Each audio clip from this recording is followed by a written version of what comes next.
દેશ અને દુનિયાની નજર સામે છે।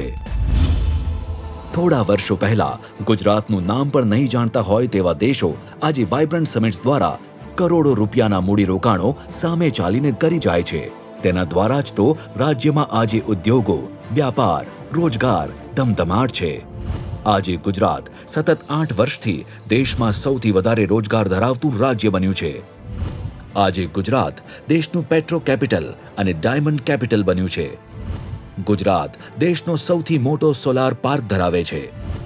આજે ગુજરાત ધરાવે છે 1,04,500 કિલોમીટર લાંબુ રસ્તા માળખું। આજે રાજ્યના 99% વિસ્તારો રસ્તા જોડાણો ધરાવે છે।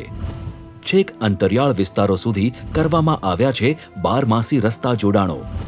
રાજ્યમાં 99% મહેસૂલી ગામોનું પાકા રસ્તાથી જોડાણ કરાયું છે।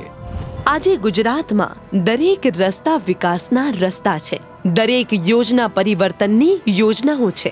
અમદાવાદથી ધોલેરા SIR ને જોડતા પ્રથમ 121 કિલોમીટર લાંબો એક્સપ્રેસવેનું નિર્માણ, દિલ્હી મુંબઈ ઇન્ડસ્ટ્રીયલ કોરિડોર હેઠળ ગુજરાતનો 62% વિસ્તાર, DMICના કુલ મૂડીરોકાણનું 1/3 રોકાણ ગુજરાતમાં, સ્પેશિયલ ઇકોનોમિક ઝોન એક્ટ 2004નો ઠરાવ પસાર કરનાર ગુજરાત દેશનું સૌપ્રથમ રાજ્ય।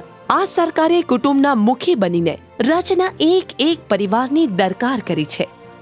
યોજનાઓ તો પહેલા પણ હતી, પણ આ વખતે બધી યોજનાઓ પાછળ હતો આપણા દીર્ઘદ્રષ્ટા મુખ્યમંત્રીશ્રીનો એક દ્રષ્ટિકોણ, જેને આવનારા 50 વર્ષોના ગુજરાતની કલ્પના કરી છે અને ત્યાં સુધી આ ગુજરાતને પહોંચાડવાની શરૂઆત કરી છે।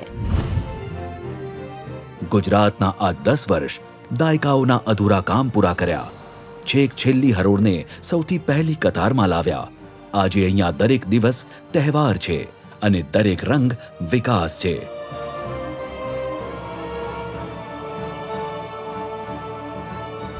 વિકાસ રંગે રંગીના આવધરા ગુજરાત, એકથી અધૂરી સૌથી પૂરી થાય ધરા ગુજરાત, થાય ધરા ગુજરાત। સૌનો સાથ જ સૌનો વિકાસ, વિકાસ, વિકાસ। ગુજરાત શાંતિ, સમૃદ્ધિ અને વિકાસ।